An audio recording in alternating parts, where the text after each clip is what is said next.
tubalamusizza abeeyo abaami n'abakyala abavubuka n'abatennyo. Gano ge mawulire gaffe ku ngoma nga gakusomerwa Survivor ne Lady Slyke. Tuula, kalira, wuliriza, nyumirwa amawulire. Ng'ekibuga kya Kampala kyeyongera okukulaakulana n'abantu okuva mu bitundu eby'enjawulo gye beeyongera okukyettanira, naye Kampala gye yeeyongera okukula n'obumenyi bw'amateeka gye bweyongera okulinnya. Abampembe bano beekozeemu omulimu ne beekwata ebitundu by'ekibuga nga bakoze entegeeragana n'amateeka ne bagabaga. Balina akabondo akakola mu kubba emmotoka zokka ezipaakinze oba ziri mu mugotteko oba mu kayiisanyo. Abatambuza ebigere be basinga okugajambula bano abajambula nga bababbako ensawo, ssente n'essimu ne bakunta. Ebifo ebisinga okuba eby'obulabe mwe muli Clock Tower, Nkrumah Road, Conrad Plaza n'Entebbe Road ku Bitaala.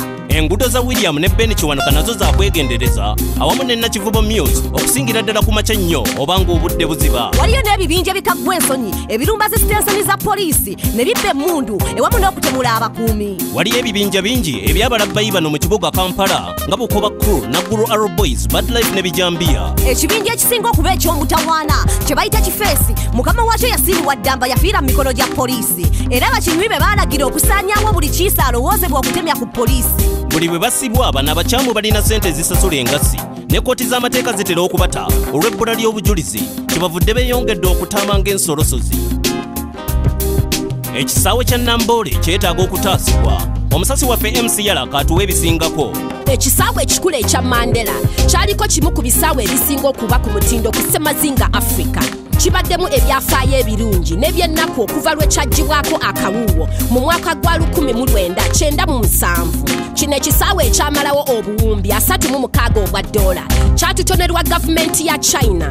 Kati kyaniriza emikolo gy'abanaddiini awamu n'egy'abanabyabufuzi aba buli kibiina. Era ge maka ga ttiimu y'eggwanga ey'akapiira the Uganda Cranes abawagizi gye balabye ng'ekoma ku mumwa gw'obuwanguzi. Ebitongole bya gavumenti ebya minisitule ey'obwannannyini kisaawe era emigabo bagigabanya kyenkanyi. Biwayo kumpi obuwumbi 2 okuddukanya ekisaawe buli mwaka naye nga bikolera mu mabanja kubanga bikuŋŋaanya akawumbi kamu kokka. N'olw'ensonga eyo ababaka ba paliamenti bafulumiza alipoota eraga embeera y'ekisaawe gye kirimu ey'ennyamiza ng'obuzibu buva mu byeyambisibwa mu kisaawe okwonoonebwa. Ekisaawe bwe kiddukanyizibwa awamu n'okukyusakyusa abakikulira okutaggwa. Ebitongole bya gavumenti ebimu bikoleddeyo emikolo mu kisaawe awatali kusasula ssente kubanga bikitwala nti ekisaawe kya gavumenti. Ebitongole bya FUFA ne Pioneer Bus nabyo bibanjibwa ssente nnyingi olw'okukozesa ekisaawe paakingi yakyo n'amawoofiisi. Bannakigwanyizi beeyongedde okusiisira ku ttaka ly'ekisaawe era kati yiika 10 namba kweza 5 ez'ekisaawe bazitudde. Ekisaawe ky'e Namboole kibanjibwa obuwumbi 3 n'obukadde 6 obwa siringisi era alipoota ya paliamenti egamba ekisaawe kyetaaga obuyambi okuva mu gavumenti. Nsigadde nze MC Yala nga mbaweereza ku NewzBeat. Weebale nnyo MC Yala ogatutuusaako.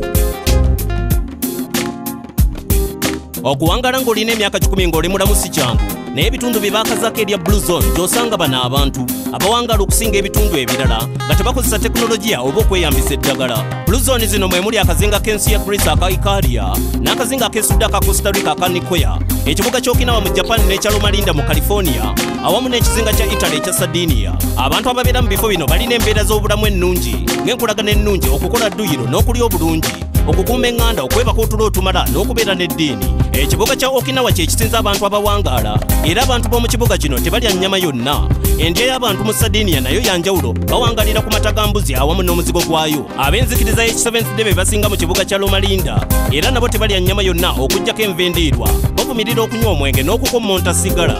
Ku kazinga ka Nicoya balya emmere ekuuma omubiri nga mulamu, amazzi ge banywa galimu omunnyo gwa calcium ne magnesium.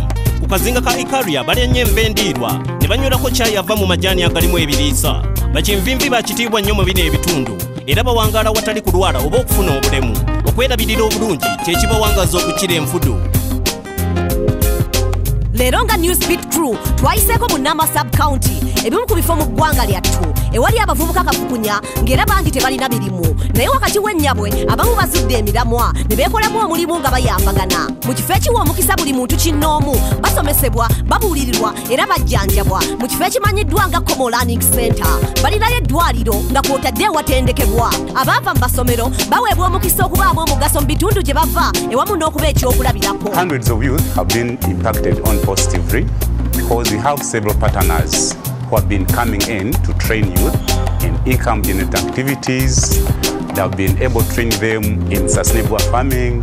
They have been able to train them in entrepreneurship. Mu Common Learning Center batendeka abavubuka okubaaba omugaso ewamu n'okubasomesa nga bayita mu mazino bagayite Breakdance. Bwe batyo bwe bakwatagana ne Breakdance Project Uganda. Twasisinkanye Mark omu ku ba Breakdance Project Uganda katubuulire ebikwata ku Komo.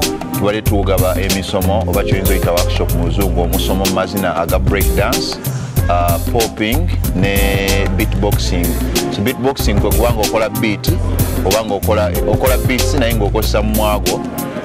Then breakdancing abamu gwe bayita b-boying oba b-girling, then ne popping oba body popping. So workshop ebadde nnungi nnyo tufunye abavubuka abawera okuva mu bitundu ebyetoolodde mukono ne ssente eno. So kibadde kirungi nnyo era nga batuzizaamu amaanyi. So tusuubira okuba nti omulundi omulala tugenda okukomawo ate bagenda kweyongera okujja mu bungi tufuba okulaba nti ate wennyini bennyini bwe tusomesezza bakwata kitubasomeseza ne banga basobola n'okisomesa abalala akabange ketuba tutaliiwo.